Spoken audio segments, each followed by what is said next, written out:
Somebody else.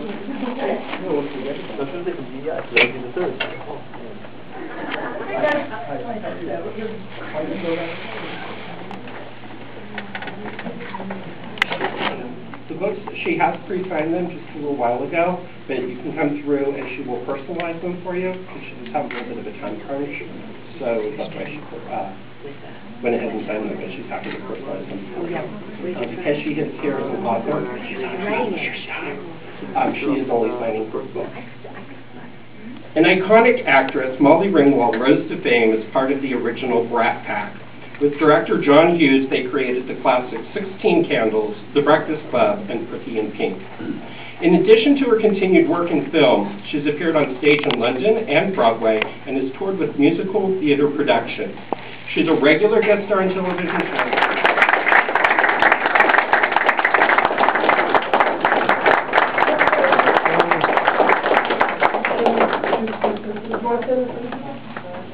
Next to me.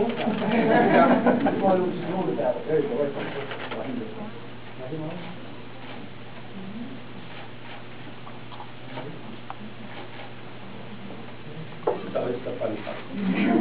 If you didn't know this, Molly is fluent in French, so tonight's entire presentation will be in French.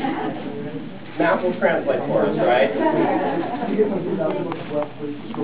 Chapter of my book, Getting the Pretty Back, and the reason why I like to read this chapter is so that people kind of understand that when I talk about the word pretty, I'm not exactly talking about something on the outside, but rather a feeling on the inside. So this one is called, Isn't It Pretty to Think So? Early on, during my first pregnancy, a female acquaintance of mine told me, you better hope she isn't a girl, because she'll have a semi-common ailment, preeclampsia, and a troubling, powerful fondness for macho nachos. The freckles on my face decided to band together and form a pigment block party, and my ankles swelled as if I'd been stung by a hive of particularly vindictive bees.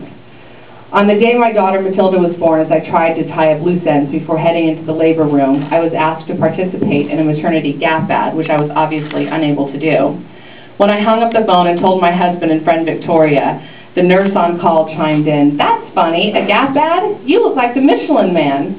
My husband, friend, and I were shocked into silence.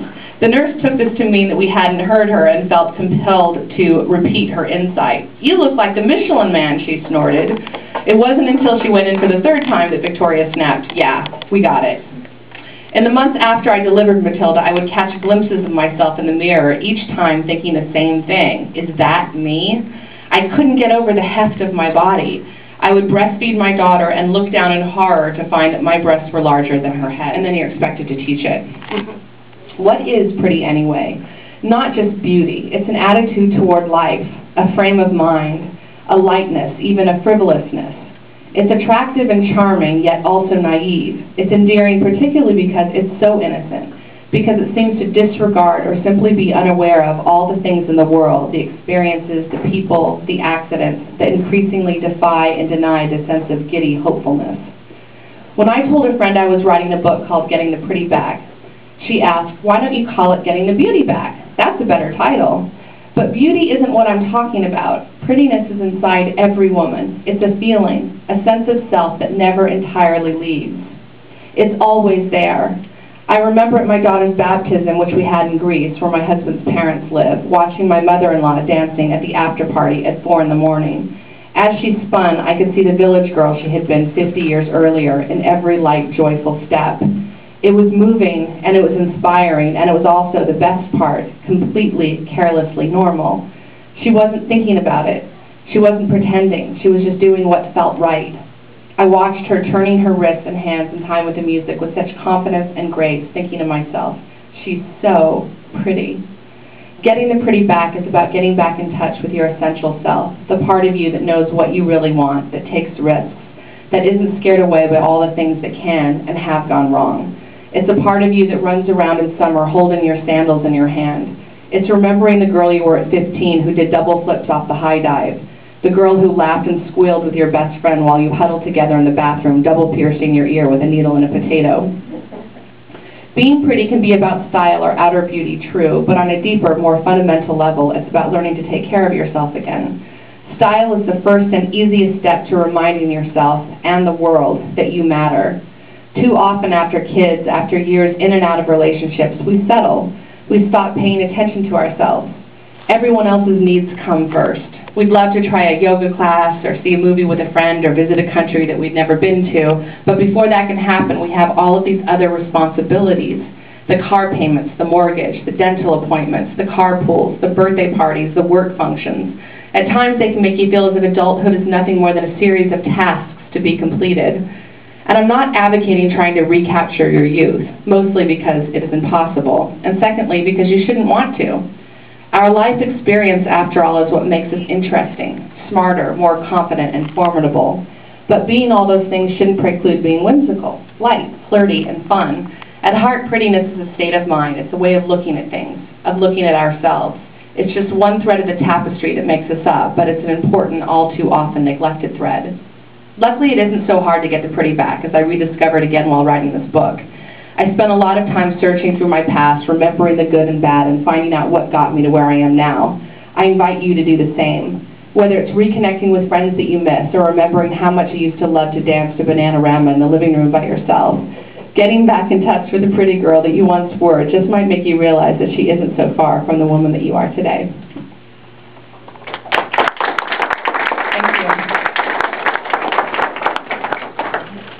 This second part that I'd like to read is part of the love chapter. For those of you who haven't read the book yet, it's split up into 9 chapters. That was sort of my nod to J.D. Salinger's 9 stories.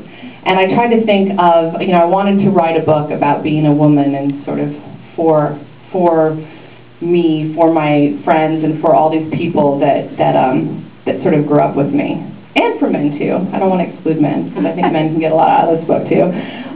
But anyway, so this part that I'd like to read is part of the love chapter. I write about things like food and fitness and, basically everything that's always been important to me. Love, motherhood. And so this is a part that is about my friend, Victoria. Let me see. I should start out by saying that my mom, I talk about this at the beginning of the chapter, my mom has this expression that whenever we would date someone that she wasn't crazy about, she would call them a knick-knack. She always said, oh, you and your sister have a taste for knick-knacks.